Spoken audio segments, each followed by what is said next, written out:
que hay que tener, o sea, que para que yo pueda salir de mi boca a decir que alguien es muy bueno en algo, yo parto de la base, en democracia hablo, luego podemos analizar otros modelos, pero en una democracia parto de la base que tienes que respetar ciertos límites morales, ¿no? Ciertos valores, ¿no?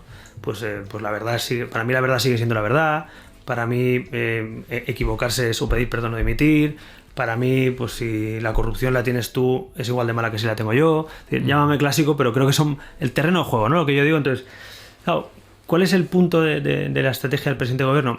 En que él juega sin esos límites, ¿no? Es como si tú y yo jugamos a fútbol y yo te digo, venga, vamos a jugar un partido, el que marque 3 goles gana. Y resulta que yo el primer gol hago así con la mano, que juego a waterpolo y hago así por la escuadra y lo meto con la mano.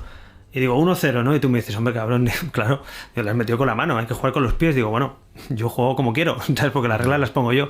Y así otro gol. Y ahora te lo meto, pero cuando estás en fuera de juego. Y ahora, entonces, por el símil del fútbol, que lo entendemos más fácil, las reglas de juego, una cosa es que seas laxo y otra es que no existan, ¿no? O que las hagas tú.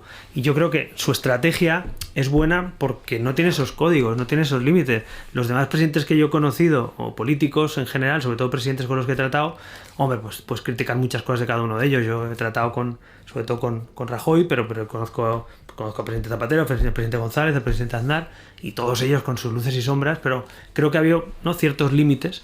Y yo creo que Pedro Sánchez por primera vez es un presidente que no tiene esos límites, ¿no? Entonces, si te tiene que hacer una carta para vestirse de víctima ante la imputación de su mujer, su hermano y el fiscal general, pues te la hace, ¿no? Entonces, claro, ¿qué pasa? También es verdad que las costuras se ven unos meses después. La jugada es buena para subsistir al golpe. Te van a pegar un golpe que van a imputar a las personas más cercanas de tu círculo y entonces tienes que parecer que eres víctima de una conspiración.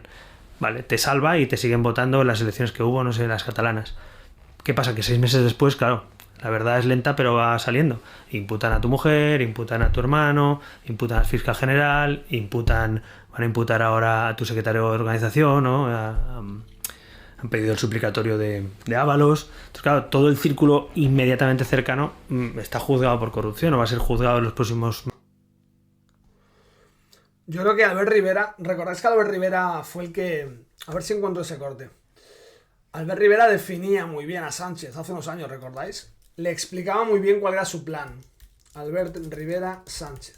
De hecho, Albert Rivera fue el que consiguió que el mentón de Sánchez se pusiera bien rígido cuando le habló de su tesis. Cosa que yo sigo constantemente señalando, y es por qué los partidos de la oposición no se encargan de reventarle el mentón a Sánchez con estas cosas que saben que sí que le afectan. Y Abascal sabe lo que le afecta. Abascal ya ha expresado un par de veces ese punto débil, ese talón de Aquiles de Pedro Sánchez. Y es, Pedro Sánchez, si algo no lo soporta, es hacer el ridículo. Es que lo tomen por ridículo. Es quedar como un ridículo. Como un tontito. Entonces me preocupa pensar, o me ocupo de pensar, porque es Abascal, sabiendo cuál es el talón de Aquiles y sabiendo qué es lo que le saca de quicio, no lo utiliza con más regularidad. Esto es lo que decía el 22 de julio de 2019 Albert Rivera sobre Sánchez. De manera muy atinada, como lo que acabamos de ver, que tiene un par de meses, o un mes, este podcast que os acabo de poner con Alex Fidalgo. Esto decía Albert Rivera. Vamos a hablar de su plan. Vamos a hablar del plan Sánchez. Y vamos a descifrar y explicarle a los españoles qué es el plan Sánchez.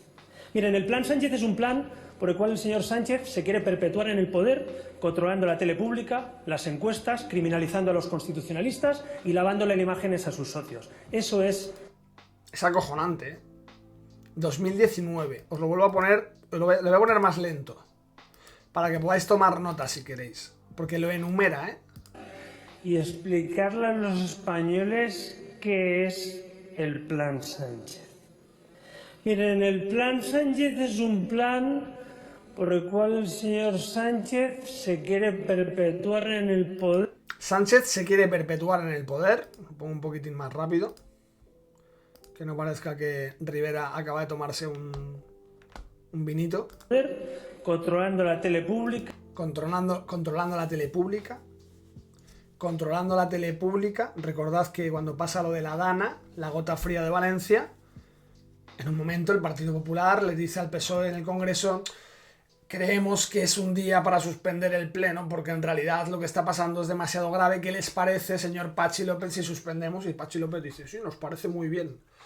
Pero solamente suspenden la sesión de control al gobierno. y no suspenden lo que iba después, que era repartirse los cargos para la directiva de Radio Televisión Española, a 100.000 euros por cabeza. Esto se olvidará muy pronto. Yo el otro día hacía un vídeo sobre lo de Mocejón, que por cierto es raro. Cada vez que hablo de lo de Mocejón o cada vez que hablo de feminismo, mis vídeos no pasan de 1000 visitas. Es raro, ¿eh? Ya no son circunstancias, ya no son casualidades. Cada vez que hablo de Mocejón, cada vez que hablo de feminismo, cada vez que hablo de violencia vicaria, cada vez que hablo de las cifras que no se dan, cada vez que hablo de cómo manipulan los datos desde el Ministerio de Igualdad, no sé por qué, pero esos vídeos parece que no le interesan a nadie. Y es raro, porque luego hablo con la gente, a todo el mundo le interesa ese tema, pero cada vez que hago un vídeo de eso, no pasa de 1000 visualizaciones. Pues de la misma manera que se ha olvidado lo de Mocejón y no han pasado ni 4 meses, veréis que pronto se nos olvida y probablemente tú que me estás viendo pienses, hostia, ya se me había olvidado. Igual ya se te había olvidado que al día siguiente de que explota la gota fría en Valencia, mientras empiezan a aparecer cadáveres flotando, a las 24 horas se suspende la sesión de control al gobierno, porque lo propone el PP, siempre de esa manera, que hace el PP las cosas, y salen los del PSOE diciendo que está bien, que van a suspenderla por un tema de solidaridad, que se pondrán a trabajar, aunque algunos de Sumar dicen que ellos no están para achicar agua, pero lo que hacen desde ahí es irse a repartirse el Consejo de Radio Televisión Española. Y aquí Albert Rivera decía, Sánchez se quiere perpetuar en el poder, querrá controlar la televisión pública, esto lo decía en 2019, pone la piel de gallina, y querrá controlar las encuestas, es decir, el CIS. Las encuestas criminalizando a los constitucionalistas. Criminalizar a los constitucionalistas. La fachosfera, levantar un muro, la derecha y la extrema derecha, o la ultraderecha y la extrema derecha. Vendrán a por mí y dirán que yo soy o que he intentado dar un pucherazo y entonces será una conspiración. Acojonante Albert Rivera, que algunos decían que no era el más listo de la clase. Bastante inteligente Albert Rivera. Yo discrepaba con él en muchísimas cosas, pero bastante inteligente. Y lavándole imágenes a sus socios. Y lavándole la imagen a sus socios. Lavándole la imagen a sus socios. Fíjate si le ha lavado la imagen a sus socios, que no es que haya redactado una ley para que los golpistas de Junts de extrema derecha, esos sí que son de extrema derecha, esos sí que son xenófobos, racistas, etnocentristas, esos sí, no es que haya redactado una ley para que ellos se beneficien, sino que se ha sentado con ellos a redactar la ley. Es decir, que les ha invitado a la mesa para redactar la ley a través de la cual ellos iban a ver cómo se aliviaban sus penas. Y no digo sus penas emocionales, sino sus condenas. Albert Rivera, insisto, 2019. Eso es el plan Sánchez. ¿Cómo está haciendo este plan el señor Sánchez? Muy sencillo. Se trata de criminalizar a todo el que no tenga el carnet del PSOE. Incluso a los que lo tienen. Sánchez criminaliza a todo el que no tenga el carnet del PSOE, incluso a los que tienen el carnet del PSOE pero no son realmente del PSOE. ¿Qué significa ser realmente del PSOE? Salir al dictado letra por letra, punto por punto y coma por coma de lo que te diga Pedro Sánchez. Si no, puedes terminar siendo como Joaquín Leguina. Joaquín Leguina, Nicolás Redondo, Felipe González, Lobato, como dice aquí Pikmin. Tú eres del PSOE, pero necesitamos saber si eres estrictamente del PSOE, si eres ortodoxo. Porque el hecho de que tengas el carnet del PSOE no significa que seas del Partido Socialista de Pedro Sánchez, no significa que seas sanchista, entonces te vamos a purgar igual. Criminalizar a todo el adversario político, incluso a los que tengan el carnet del PSOE, porque tú necesitas demostrar que teniendo el carnet del PSOE sigues el dictado a pie juntillas. Y si no, entonces no eres del buen PSOE, del sanchista. Repito, o insisto, sino que le pregunten a Joaquín Leguina qué tal está después de haber dado su apoyo a Isabel Díaz Ayuso. Criminalizar al adversario político también es poner toda la maquinaria del Estado a tu disposición, por ejemplo, para filtrar datos de un particular como el novio de Isabel Díaz Ayuso. poner toda la maquinaria del Estado a tu disposición para criminalizar al adversario político, es que Sánchez, sabiendo que la justicia europea y la justicia española ya se han pronunciado y han dicho que el hermano de Isabel Díaz Ayuso no ha cometido ninguna irregularidad, el presidente del gobierno, no un esbirro del presidente del gobierno, él mismo se va a Marruecos, y en Marruecos, con los micrófonos marroquíes y las cámaras de los medios de comunicación marroquíes emitiendo también para España, sigue manteniendo que Isabel Díaz Ayuso es una corrupta. No solamente en Marruecos, después en el Congreso de los Diputados, que es cuando sucede aquel, ya para la historia, aquel acontecimiento de Isabel Díaz Ayuso diciéndole que hijo de puta, que luego se tradujo en un me gusta la fruta. Porque Sánchez decía que el entorno de Isabel Díaz Ayuso era un entorno de corrupción. Criminalizar al adversario político es pensar lo que dice Albert Rivera en el vídeo anterior, que es Sánchez juega con sus reglas, juega al fútbol contigo, pero él puede meter los goles con la mano si quiere. Él puede jugar con un taser y soltarte una descarga eléctrica en el área de gol. Él puede hacer eso. Él puede ponerse delante de ti cuando vas a tirar el penalti. Él puede hacer eso. Pero si tú dices que no está bien que lo haga porque está transgrediendo las reglas del juego, él va a decir que es una cacería política contra él y que eres fascista.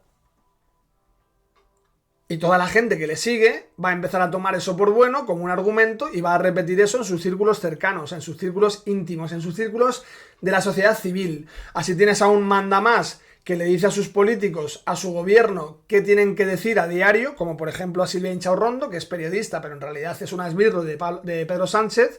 Sigue el argumentario, podéis ver vídeos, ahora os pondré uno, de gente del gobierno de Pedro Sánchez diciendo lo mismo que dice Silvia Inchaurrondo, pero eso se transmite a otras más bajas esferas, y es aquellas esferas en las que la sociedad civil mantiene lo mismo en un café, en un bar, con su familia, en un cumpleaños, y ahí es cuando empiezan a ganar la batalla, porque ya no tienes a políticos dando un mensaje, sino a ciudadanos dando el mensaje que les dan los políticos, es decir, defendiendo a los políticos que les dan el mensaje que tienen que decir, es decir, defendiéndose a sí mismos y a su ideología. Este es el argumentario, te regalo el argumentario para que tú sepas defenderte de los ataques fascistas. Algunos lo hacen a sabiendas de que el que les quiere rebatir no es fascista, simplemente lo hacen para ganar la discusión, pero otros poco a poco se van reprogramando para llegar a entender que el que les lleva la contraria es fascista. No todo el mundo piensa que no tiene la razón, pero la sostienen para ganar el debate. Muchos empiezan a pensar que tienen la razón. Y que si a Vito Quiles le pegan una paliza, está bien pegada. Y que si a Bertrán Endongo le pega una paliza a alguien, está bien pegada. Y que si a Díaz Ayuso un día le pegan un tiro en la cabeza, está bien pegado el tiro. No se han hecho encuestas, pero probablemente si tú le preguntaras a mucha gente de Podemos o a mucha gente de las bases del PSOE y les hablaras de Vidal Cuadras, les dijeras que Vidal Cuadras fundó Vox y les comentaras que Vidal Cuadras está muy a la derecha de lo que viene siendo ahora mismo el centro, y les preguntaras si les parece bien o mal que alguien intente eliminar a Vidal Cuadras en pro de la democracia, muchos te dirían que en pro de la democracia estuvo bien que alguno intentara eliminar a Vidal Cuadras. Os recuerdo que han pasado 1 año y 10 días y ni un homenaje, ni un queremos saber, exigimos saber. Salimos a la calle para saber, para querer estar informados de quién fue el que apretó el gatillo que detonó el arma contra Vidal Cuadras. Nadie. ¿Por qué? Porque Vidal Cuadras es un fascista. Si hubiera sido cualquiera del PSOE, incluso los que ya están expulsados, si hubiera sido Joaquín Leguina, si hubiera sido Nicolás Redondo, si hubiera sido cualquiera del PSOE, cualquiera que ellos mismos han expulsado y criminalizado, también hubiera habido manifestaciones, porque ellos saben que pueden recular y que pueden abrazar a ese que ellos mismos han expulsado si al abrazarlo lo pueden instrumentalizar. Entonces son capaces de mirarte y decirte, oye, te expulsamos, te escupimos, te defenestramos, pero ahora necesitamos instrumentalizarte, con lo cual vamos a recuperarte, vamos a abrazarte, vamos a limpiarte el gargajo de la cara y vamos a hacer que otra vez seas de nuestras huestes. Vamos a luchar por tus principios y por tu honor y por tu vida y por tu libertad, a pesar de haber sido nosotros mismos los que te hemos puesto en la diana para que se usurpen tu honor, tus principios, tu libertad y tu vida. Porque en este momento a nosotros nos conviene poder traerte para nuestro lado para poder instrumentalizarte. ¿Para qué te instrumentalizamos? Para atacar al adversario político. ¿Nos importas? No, simplemente te utilizamos. Pues extrapolad eso a cualquier familia de Vallecas. Porque el que hace eso y gana 100.000 al mes, o 60.000 al mes, o 120.000 al año, pues dices, hombre, por esas cuantías a lo mejor uno hinca la rodilla y se deja sobornar. El problema de base viene cuando hay muchísimas familias que piensan que eso es honorable. Porque se han creído el discurso que les han dado esos que sí ganan 100.000 al año. Y tú lo estás manteniendo y a lo mejor no llegas ni a final de mes. Pero llegas de una manera más calmada o puedes dormir mejor pensando que aunque no llegues a final de mes, no gobierna la extrema derecha, con lo cual tú estás en el lado bueno de la historia. Ese es el problema. Alguien decía, Ojano García decía hace unos días o unas semanas, Sánchez puede salir a la calle y disparar contra bebés y aún así la gente que le vea le seguirá votando. Y parece una broma, pero es que es así. Sánchez ha llegado a retorcer tanto las leyes, las reglas del juego, como dice Albert Rivera, que Sánchez sería capaz de decirte lo mismo que te dice Íñigo Errejón. Íñigo Errejón, que te ha dicho que él ha hecho cosas malas, pero porque el heteropatriarcado y el neoliberalismo, contra lo que él luchaba, finalmente le han ganado la batalla, con lo cual han conseguido emponzoñarlo. Él se ha comportado mal, pero no porque él sea malo, sino porque el liberalismo, el neoliberalismo y el patriarcado han conseguido llevarlo a las sombras. Por eso él luchaba tan fervorosamente contra ello. Pero al final perdió la batalla y fíjate, se ha convertido en un esbirro del neoliberalismo y del heteropatriarcado. Sánchez podría salir a matar niños o a matar viejecitas y te diría que el sistema capitalista, que la fachosfera, que los caldos de cultivo, del odio, de la máquina del fango finalmente se han inoculado en su ser y que él no sabe cómo ha perdido el control y que por eso ha salido a hacer lo que ha hecho. Y muchos le dirían, pobre Sánchez, es una víctima del fascismo o de la ultraderecha. Él, que era un ser de luz, fijaos que ha salido a la calle y ha matado a niños. ¿Os pensáis que es una broma? No es ninguna broma. La tragedia es que no es ninguna broma. Esto es como, yo que soy muy futbolero, de hecho vengo de ver al Barça y por eso estoy así, porque he gritado mucho los goles del Betis.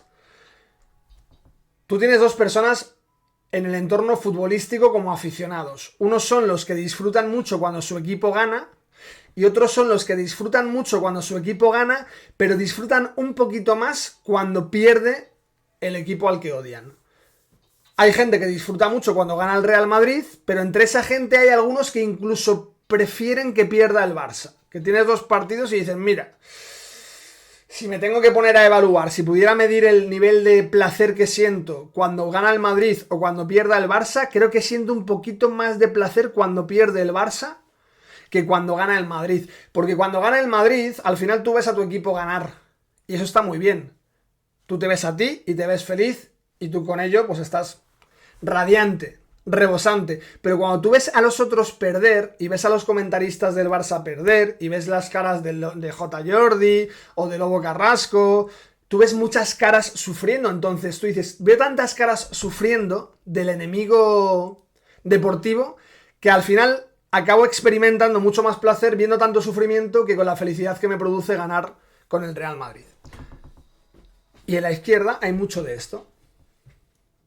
Sí, es verdad que me jode que a lo mejor haya una corrupción en el Partido Socialista, pero como sigo pensando que a pesar de la corrupción Pedro Sánchez gobierna, con lo cual no gobiernan los fascistas, eso me da un poquitín más de placer, un poquito más de placer que el hecho de que mi partido hiciera las cosas perfectamente bien. Sabiendo que no lo hacen perfectamente bien y sabiendo que son corruptos, si lo pondero, si lo intento poner en una balanza, me sigue pesando más ver que la derecha no gobierna que el hecho de asumir que la izquierda no está haciendo las cosas perfectamente bien. Pero como es la izquierda, lo perdono.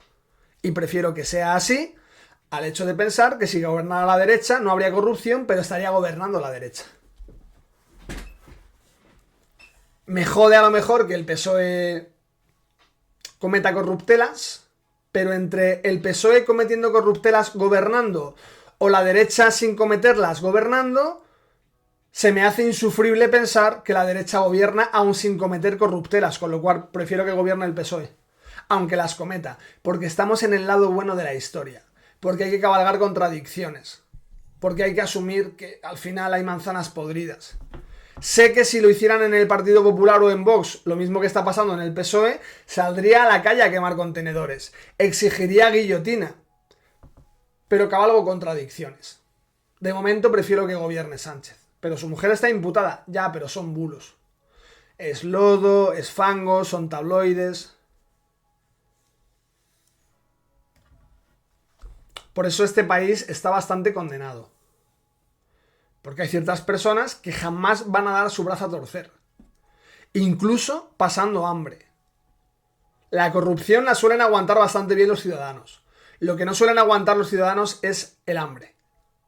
Pero en este país, como tenemos un factor que otros países no tienen y es una guerra civil como la que hemos tenido, una guerra civil que algunos se han encargado de seguir acentuando, ahí tenéis a Zapatero, que se encargó de revivir todos los fantasmas, de empezar a sacar muertos, de empezar a remover todo el guerra civilismo y el fratricidio. Algunos son incapaces de pensar qué pasaría si yo, viendo que el PSOE hace lo que hace, pudiera irme en un momento determinado a votar a la derecha. Porque esa persona, cuando esté a punto de votar a la derecha, va a recordar que esa derecha heredera del franquismo, heredera de todos los mantras que te han estado contando, que son los asesinos de tu familia republicana, pues han sido los asesinos de tu familia republicana, con lo cual, ¿cómo esa persona va finalmente a depositar su voto en la urna de un partido que fueron o que son los herederos de aquellos que mataron a sus abuelos? ¿Por qué creéis que están siempre con el francomodín? Es que el francomodín ya no surte efecto. Claro que surte efecto el francomodín. Si yo te sigo diciendo que los que están ahora son lo mismo que Franco y que Franco mató a tu familia, por más que tú quieras entender que no tiene nada que ver, al final tu cabeza lo que dice es: ¿será que estoy votando a los que mataron a mi familia? Como no lo tengo claro, no voy a votar aquí, prefiero votar aquí, aunque sean corruptos, pero sé que estos al menos no mataron a mi familia. Sé que estos al menos no pusieron a mi abuelo en una cuneta. Porque esos eran los buenos. Son unos corruptos ahora, pero si tengo que ponderar ambas cosas, tengo un partido que mató a mi familia y que ahora se porta medio bien, que sube la economía, y tengo otro partido que ahora no se porta tan bien, pero al menos no asesinó a mi familia. Con lo cual voy a votar al que ahora mismo es corrupto, pero no me voy a sentir culpable por si me está viendo mi abuelo desde el cielo, mi abuelo republicano, y me dice: ¿pero qué cojones haces votando al Partido Popular o a Vox, que son fascistas? Prefiero votar al PSOE porque mi abuelo me dirá: hijo, pues ¿qué le vamos a hacer con la corrupción? Pero al menos no estás votando a los que me mataron.